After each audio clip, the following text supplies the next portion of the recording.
All right, here we go. Second hour, second quarter, kick it off right now on this Tuesday morning of April 14th. If you are out driving, it looks like it's still foggy. So be safe, be careful, take some extra time, especially with kiddos and with the bus pickups and such. So please be careful out there. Pay extra attention, okay? So let's do...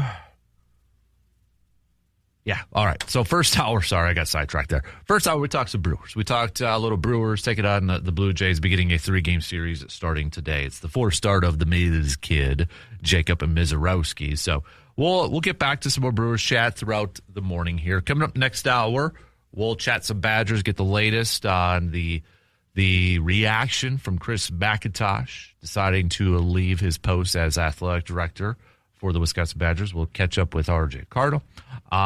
We've got Toyson Ford grinding my gears Tuesday. So what is grinding your gears? Also your sports confessions and your I'm not saying, but I'm just saying. All right. Best ones, hit me up. Appropriate ones, I'll read up on the air. So hit me up. Text it 715-830-1912. Or you can join in on the Section 105 chat room. All right, so you can go on over there. But don't text and drive this morning. Wait till you're done. Wait till you're somewhere where you're not, obviously on the road and that. So I do want to talk some Gritty Gold coming up here in just a little bit as we are inching closer and closer to the NFL draft next week. And a reminder, okay, because on Friday, Brandon and I are going to be recording a new episode of the Man Cave podcast, but we are going to be doing our 7-round mock drafts for, obviously, I'll be doing it for the Packers, obviously. He'll be doing it for the Vikings, and we're going to be using the mock draft simulator on Pro Football Network. So we're going to pick our two teams there, and we're going to let the computers simulate the rest, and then a real live draft on there. But I want to include all of you into it, so if you could, hit me up with an email at the podcast, mancavepodmail@gmail.com. mancavepodmail@gmail.com with what you would like to see your favorite team do. Now, you could do just the first round. Hey, I want to see my Eagles draft this person, or I want to see my Bears go after to get this person in the first round. That's fine. If you want to do the whole 7 round, awesome. You want to do just the first round? Awesome. I want to include your picks. So send those on over to me via email, mancavepodmail@gmail.com, so I can include them on Friday's episode of the Man Cave podcast. So speaking of which, I'm working on, I've got coming up on Friday too, we're going to have kind of some fan reps for every team. More details on that to come, but that should be a lot of fun to get to here. So, Tim in the Cooley region says, grind my gears. Brian Windhorst of ESPN is tired of the honest trade talk. Really, you and your network have been the ones that have been driving all the talk, trying to get him out of Milwaukee. You have created the chaos surrounding Giannis, and now you don't want to talk about it anymore. You helped create this, so own up to it. I did not see Windhorst say that, but if he did, yeah, I would 100% agree with you, Tim. You can't sit there and be tired of it if you were a part of the chaos. You're exactly right. 100%. That's, yeah. I'll have to see if I can find that and listen to that. But, yeah, I totally agree with you, Tim. Totally agree. Man. Wow. I think I want to enjoy my summer this year, so I don't want it to fly by.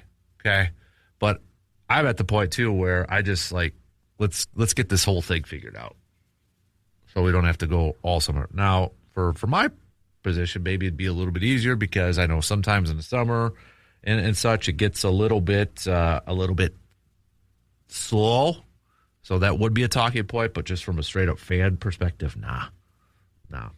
Hey, speaking of which, of another project that if you were listening to the podcast on Friday's episode, was it Friday's episode? Yeah, it was Friday's episode. No, I don't know. We talked about it on Friday, but it was not an episode. But for this summer, I'm going to work on a project since it is the 250th birthday of Team USA, United States of America. I'm going to be doing a countdown the whole month of June leading up to July 3rd.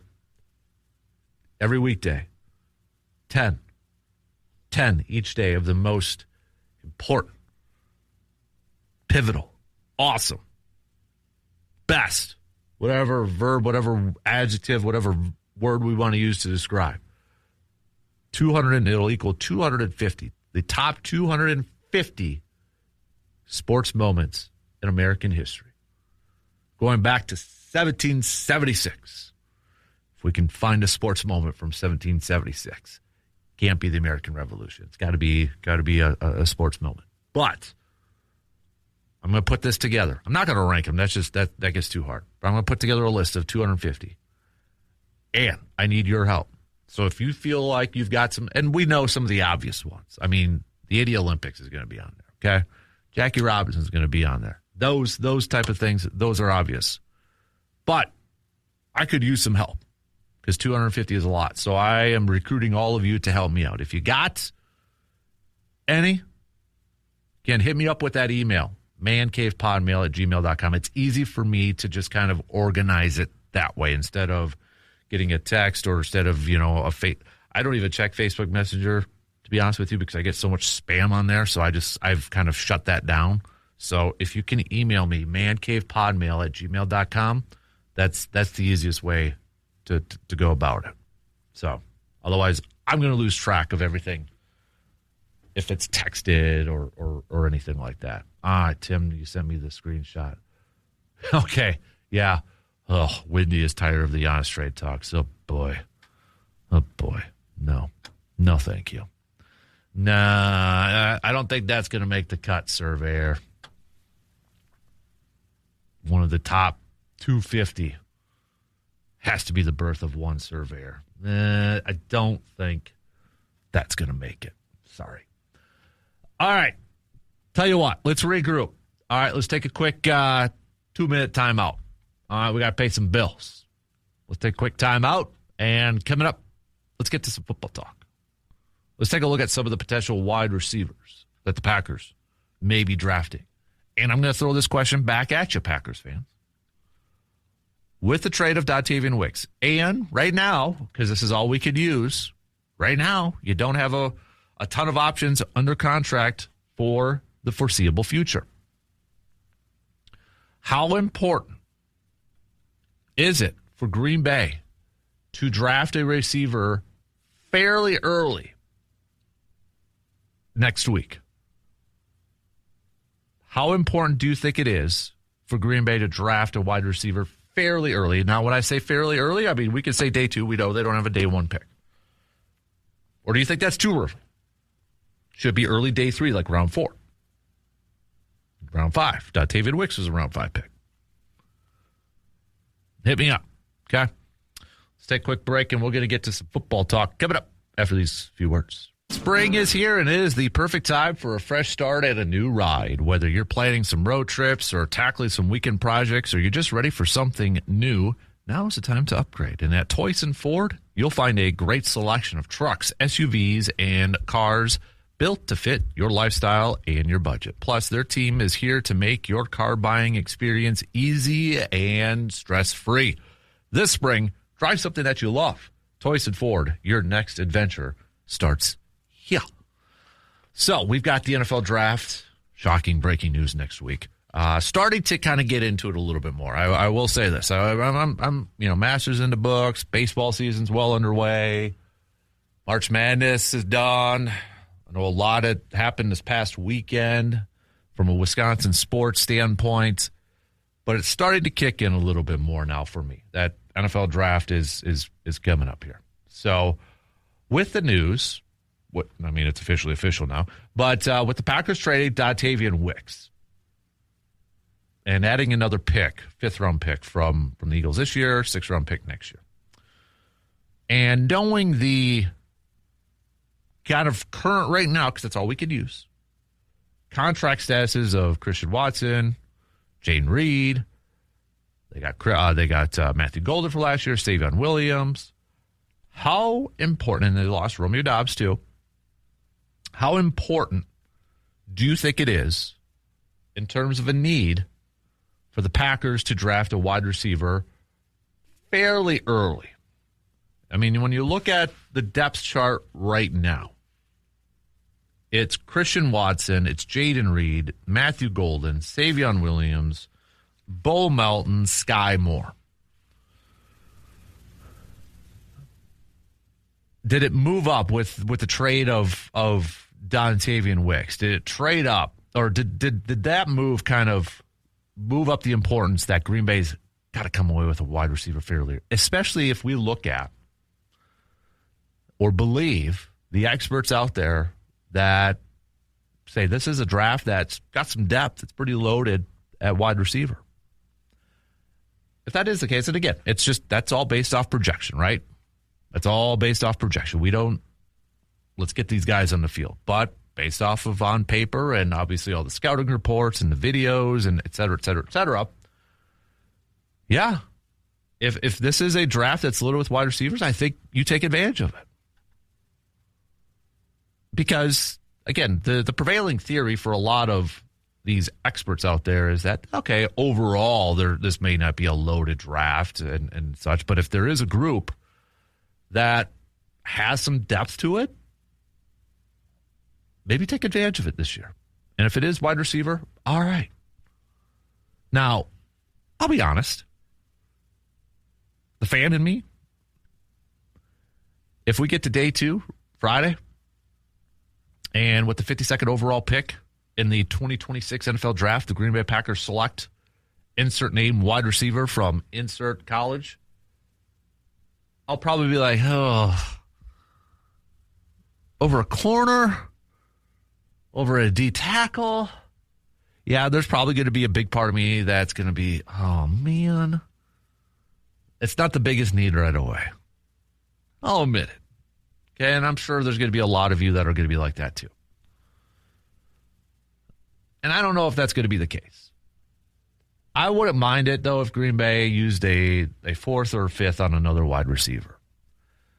Now, who are some of those options? Whether it is 4th, 5th, 6th, 7th. Well, let's take a look at a couple of wide receivers that visited Green Bay as part of the top 30 visits that have been reported, that have been out there.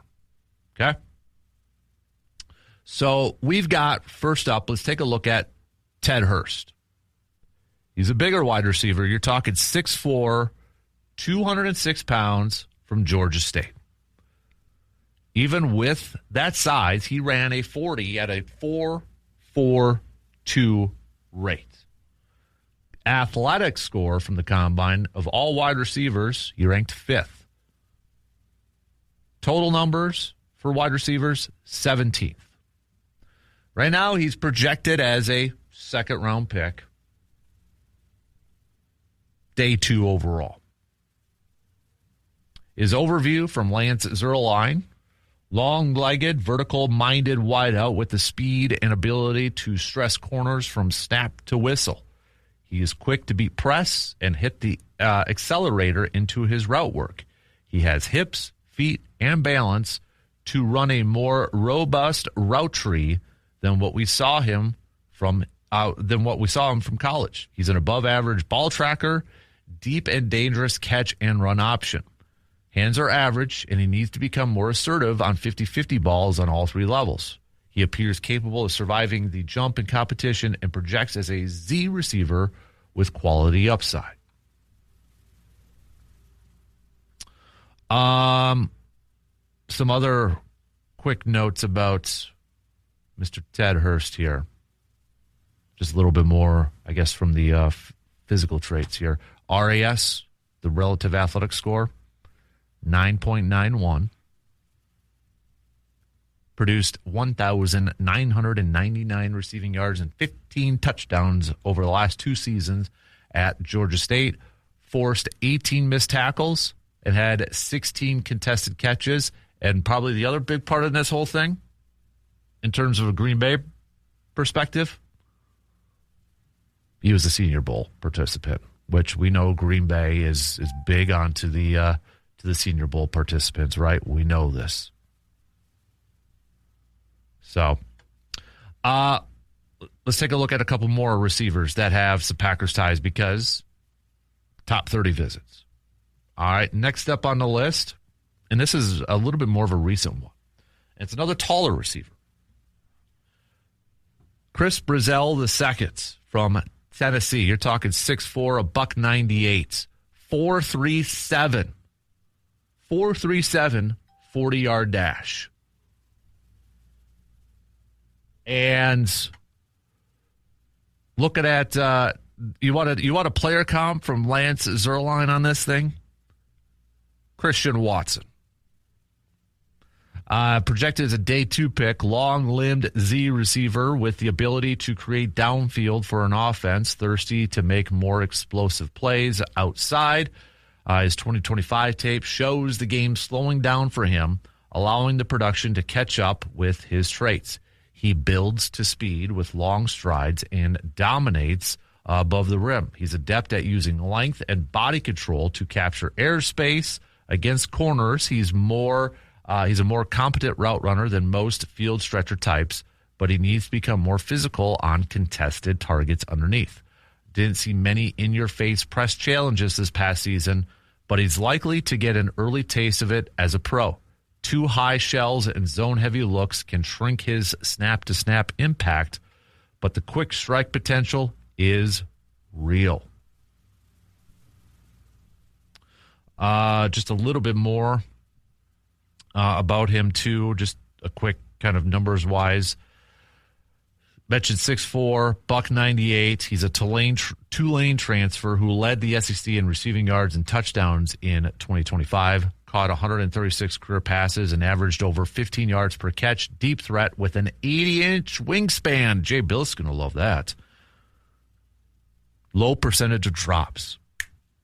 Packers fans are probably saying, get that guy now. Right? Get that guy now. So those are a couple of like taller, bigger wide receivers. So if they re-sign Christian Watson, which I think a lot of us are assuming they want to, would they bring in another taller one? Or do they need maybe a little bit of I don't want to say smaller, do they need a more of a slot guy and such? But if you look at the top 30 visits right now, I mean, they're going with a little bit bigger wide receivers because the other one, East Carolina, Anthony Smith, 6'2", $197, relative athletic score of a 9.20. Again, he is another lanky, deep threat wide receiver with 4.4 speed. Had a 1,000-yard season in 2025, the Military Bowl MVP, where he caught 4 passes for 156 yards and 2 touchdowns.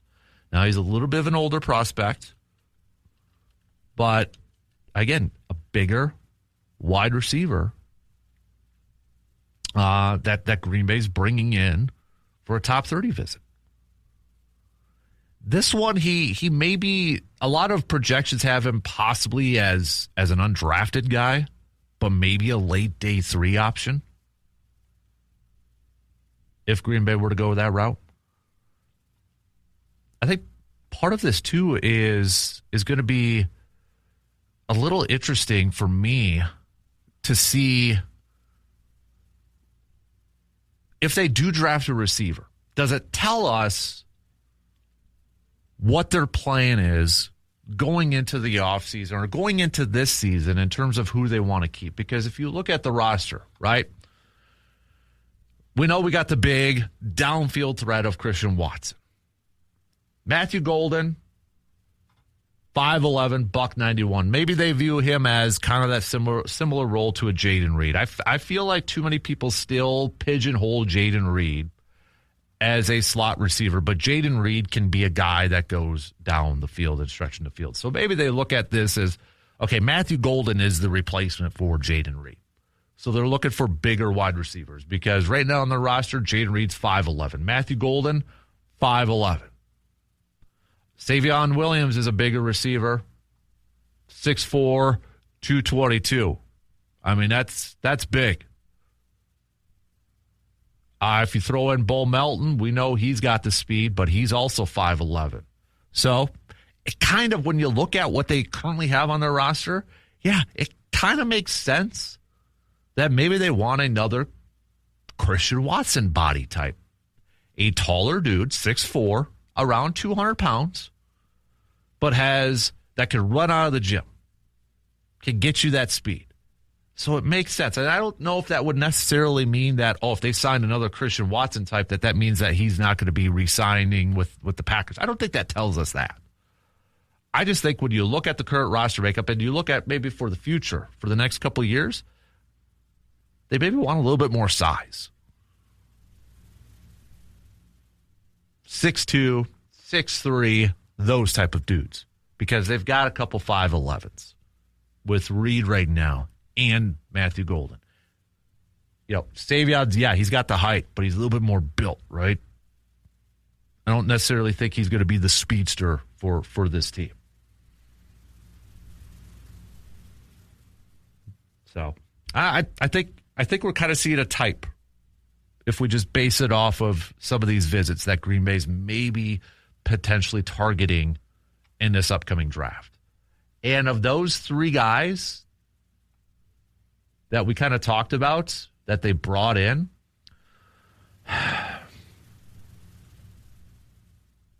I like the Ted Hurst one. Obviously, when you talk about the kid from Tennessee, Chris, I think there's probably a little bit more athleticism in terms of speed and such. But, I mean, you look at his athleticism scores at the Combine, Ted was 5th and Chris was 7th. Yeah, both those guys, if that was the option, I think there's a lot of good traits there. But I think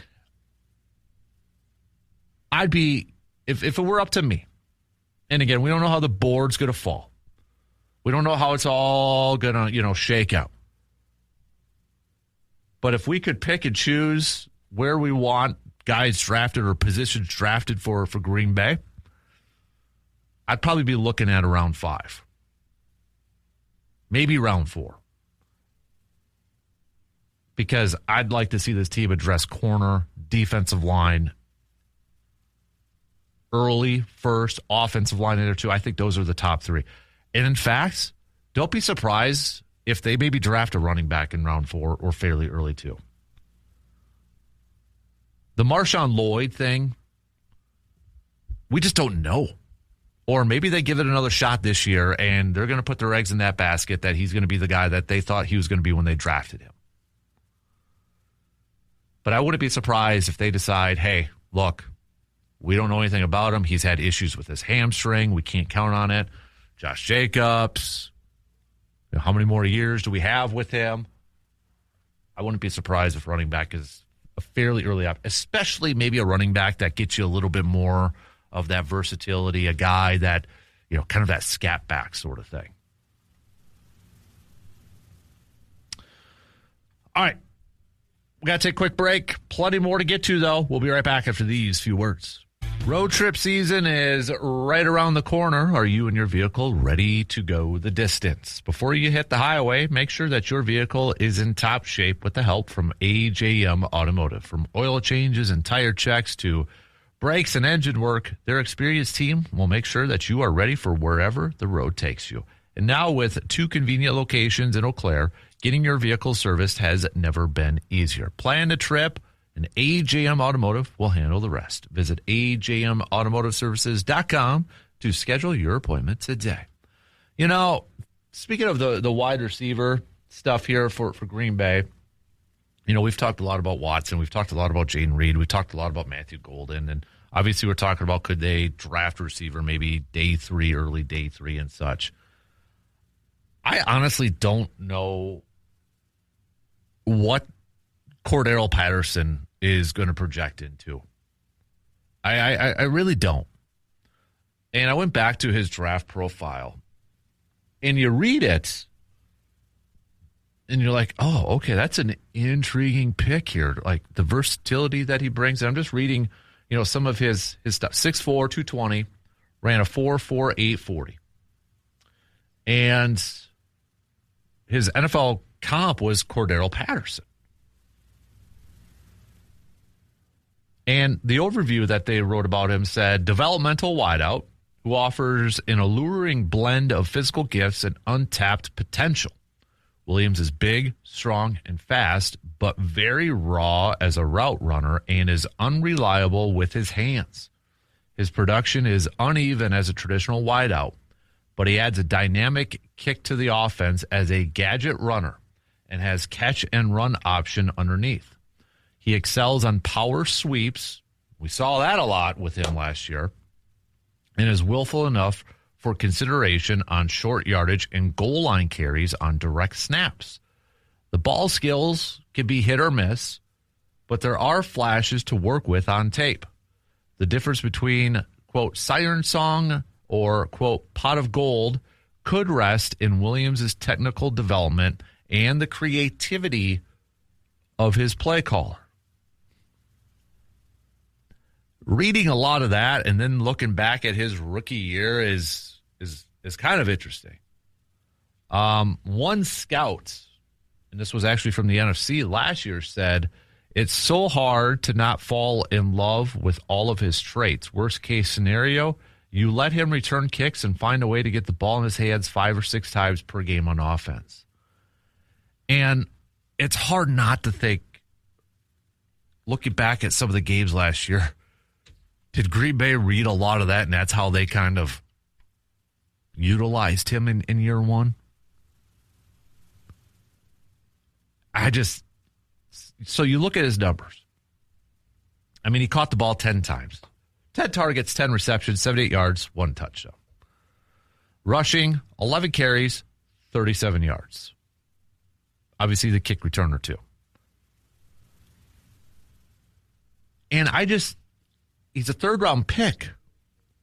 So, I mean, we have to have a decent expectation from him. We have to have a fairly, I don't want to say like super high bar. Like Matthew Golden's bar is higher. We are expecting a lot more from Matthew Golden this year. And whether it's from him or just from the team itself to give him more opportunities. But what should be a realistic expectation for Savion Williams? This is a third-round pick from last year. It's not like he's a seventh-round pick. We got to see something. Is he a guy that you could put out there as a normal wide receiver, or is he just a straight-up gadget player? And if that's a straight-up gadget player, how many opportunities does he get? Do we have to find more? Do we have to find better ways to get him more involved? Do we have to find something where he can really affect the offense and be a big-time playmaker? This is something that I think that Matt LaFleur and his offensive staff and this team, obviously they want to find other ways, a lot of ways, to get the ball into Matthew Golden's hands. But I also feel like they got to find a role for Savion Williams. If he's got these traits, if he's got these athletic traits, a bigger wide receiver that could do all that stuff, you got to find something that works. And I don't know if it was just simply, okay, you knew what he was, when he was in the game, what was going to happen. A one-trick type of pony, scouting reports and such. But I don't know. We'll see. I think that's a name that is kind of, is a wide receiver that's currently at this roster that not only a lot of people are talking about, but I think heading into year 2, we got to see a little something. And maybe if Green Bay doesn't draft a wide receiver, maybe they don't draft a receiver till round 6 or round 7. Maybe that kind of tells you a lot about what the Packers view of Savion Williams. I don't know. We'll do some more countdowns and such for the Packers as we lead into the draft coming up here next year. So, but we'll take a quick break. Take a quick break here as we start to wrap up the second hour and get into a little bit of halftime. Send me your Grind My Gears Tuesdays. Send me your sports confessions. And send me your I'm not saying, but I'm just saying. All right? Send those on over. 715-830-1912. We'll take a quick break as we start to wrap up the second quarter. Coming up after these few words. Looking for the perfect place to kick back this spring and summer? Well, then you need to head on over to the VFW Post 305, Eau Claire's go-to spot to relax, grab a drink, and enjoy the moment. Inside, it's a great place to meet up with friends, but when the weather warms up, it's all about the patio. With one of the best river views in town, there's no better place to soak up the sunshine, to unwind after work, or spend a weekend afternoon. Cold beverages, great people, and a view that you can't beat. That's the VFW Post 305 in Eau Claire, your spot to hang out this season. Let's catch up on a couple text. Surveyor says, I don't think drafting a wide receiver early is necessarily when we drafted too early last year. Now a guy in the 5th or 6th would suffice. Someone like Caleb Douglas of Texas Tech or Josh Cameron out of Baylor. Texter, don't have a name. Says, concerned about Ted Hurst's hands are average and could be better in contested situations per scouting report. Didn't face top competition at Georgia State and is now going to the NFL.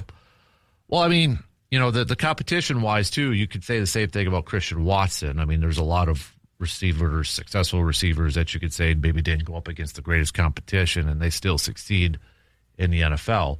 And I think, you know, with the contested catch thing, one thing if you look at the NFL draft profile, NFL.com draft profile, this is where maybe, you know, we got to, and I'm guilty of this too, we got to look at a lot of scouting reports. Whereas the one on NFL.com, you know, one of his weaknesses says struggles to bring in tough catches despite his wingspan. Also says here that he's an above-average ball tracker, deep and dangerous catch and run option. The hands are average, and he needs to become more assertive on 50-50 balls in all three levels. Yet you go to Pro Football Focus, and it's the complete opposite in their draft scouting report on him. Says here, where did it go here? They ranked a 9 out of 10 for his hands. He boasts a massive catch radius and consistently maximizes it, extending to attack the ball in the air. He posts strong catch rates, including in contested situations where he ranks in the 95th percentile.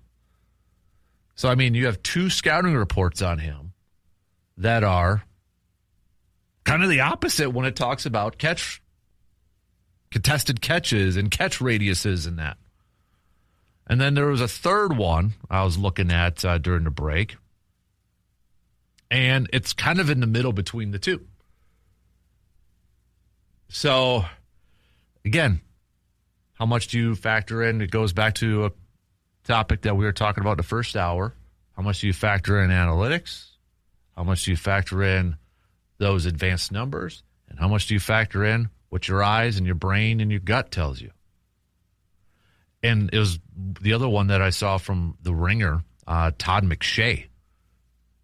He compared him to Christian Watson and Marquez Valdez-Scantling. So I don't know if that means anything there, but it was, just kind of interesting. You look at a lot of different scouting reports. There's not one that is the be-all, tell-all. So one thing on here, too, that Todd McShay had to say about him, he had some impressive head-top catches in the red zone in college. Does a lot of the dirty work over the middle of the field and makes tough catches in traffic while getting hit. So you got one draft thing that says he could be better at contested catches. You got one that raves about it, and you got one that says he does a lot of dirty work and over the middle with those tough catches. But that's where we love again. It's the unknown when it comes to a lot of this stuff out there. But all right. Hey, continue to send your thoughts on over. All right. Text it 715-830-1912 on that Shoe Doctors bullpen line. Or again, you can join in on the Section 105 chat room. So coming up next hour, we're going to get to RJ Cardinal. We're going to talk some Badgers. What's he hearing? And about some names that could replace Chris McIntosh. For you as Badger fans, do you want to see somebody that is a part of the Wisconsin family, that knows the Badgers, that knows the university, that understands the university? Or do you want maybe an outside perspective, maybe bringing in a different voice, a different style, if you will? What would be your preference? What if, like the board or the hiring committee at Wisconsin called you and said, hey, what do you think? What would be your preference? We'll get RJ's thoughts on that, and maybe he'll throw out some different names that we kind of talked about. We threw out a list from yesterday. So that's coming up. Also coming up, we'll get to some Grind My Gears, Toyson Ford, Grind My Gears Tuesday, some sports confessions, and some more I'm not saying, but I'm just saying. So you still got plenty of time to send those on over. Brewers will be back in action tonight, taking on the Dodgers. Blue Jays, the other blue team, taking on the Blue Jays at American Family Field. So that game will be at 6:40. You can catch it on the radio dials, 105.1 FM, 790 AM. Pre-game coverage will be starting at 35 minutes prior, so about 6:05. And kind of going back to a topic that we discussed in the first hour here, just kind of a poll question sort of thing.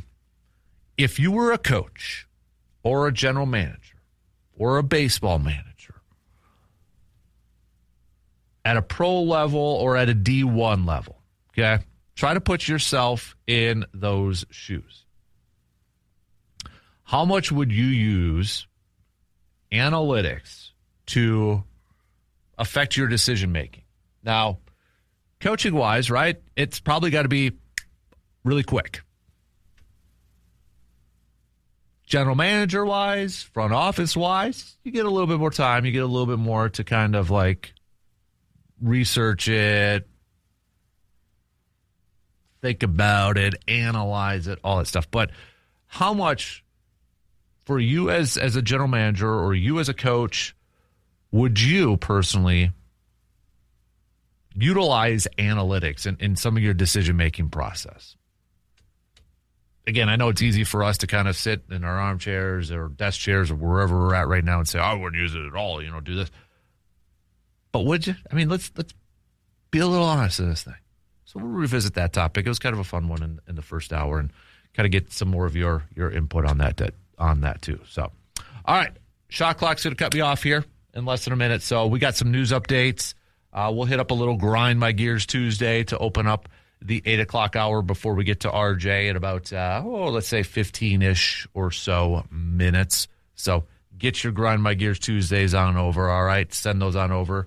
It's all about a Feel Better Tuesday with some sports confessions and some Grind My Gears Tuesday. So we'll get to those. We'll get back to some more Brewers talk. Maybe we'll even get back to a little bit more draft talk as we are just a little over a week away from the NFL draft. It's starting to kick in for me. I don't know about the rest of you, but it's starting to feel like it's almost that time.